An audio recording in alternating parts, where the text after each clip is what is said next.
Magandang araw po sa inyo lahat. Ito po, magluluto po tayo para sa ating pananghalian. Bali, ang ating pong lulutuin ay inihaw na isda. At para sa masarap na tanghalian. Ayan, magluluto muna po tayo ng kanin para masarap ang kainan. Ayan, muna itong hugasan para ayan. Ating pong hugasan niya. Kailangan siya yung dami ng tubig para magandang niya. At ito naman po yung ating sahog. Ito tayong gulay at magugulay po tayo. Magbubulang lang po tayo ngayon. Ito po tayo itong okra, talong, ayan. Hindi po tayo din maya malunggay. At talbos ng kamote, ayan po yung malunggay. Napipitas lang po namin yan sa likod ng bahay. Sariwang gulay. Sayang, hindi po namin mahuli yung manok, kaya bulang lang na lang po muna ng malunggay. Palutuin po yung ating kanin. Ayan. Ito po yung ating isda, ating tapos yan, iniihaw. Ito po yung ating talbos ng kamote. Ating pong nililinis muna. Sariwang po yan, kapipitas lang. At ito po, nagpakulo na po kami ng tubig. Lalagyan na po namin yan ng paminta at bawang. So ating muna po tinitingnan yung ating lalang, yung buhay na yun, sili. Habang inuto po natin yung ating isda, yung ating kong pinipipil yung ating sa pang-ulam na lulutuin. At ito yung ulam lang na gulay. Ayan po yung ating gulay. Ang sustansyang ulam.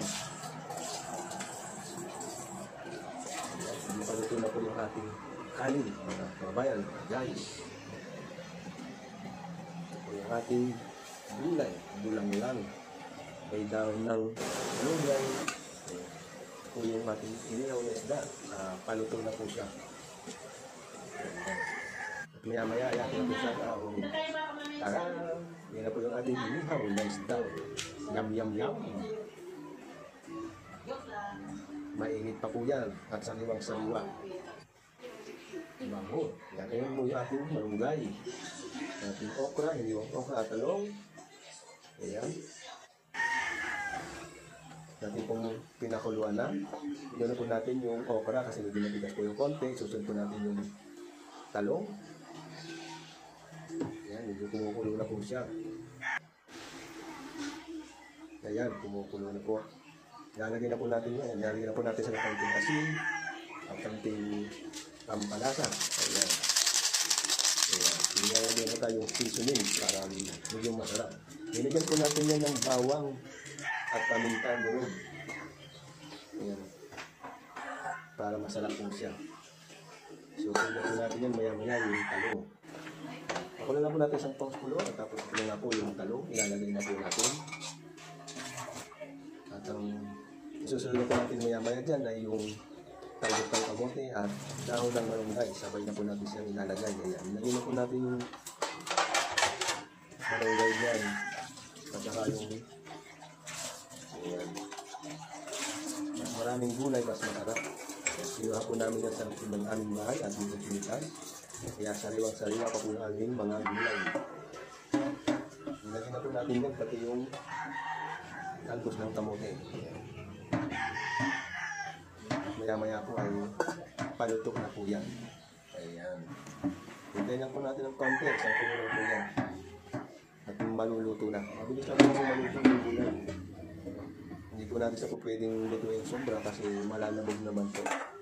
Ayan. Tarang! Yan na po yung aming nilutong gulay. Yum! Paluto na po siya. Lagi na po siyang hinalong konti at maya-maya po natin yung kakatayin yung kalam. Inuopo natin yung kalam. At kasi luto na po yung ating gulay. Atin na pong nahalong konti at para pati po yung nasa ibabaw ay maluto. Ayan. Amoy pa na. Ulam na. Natin po tinikman. Masarap.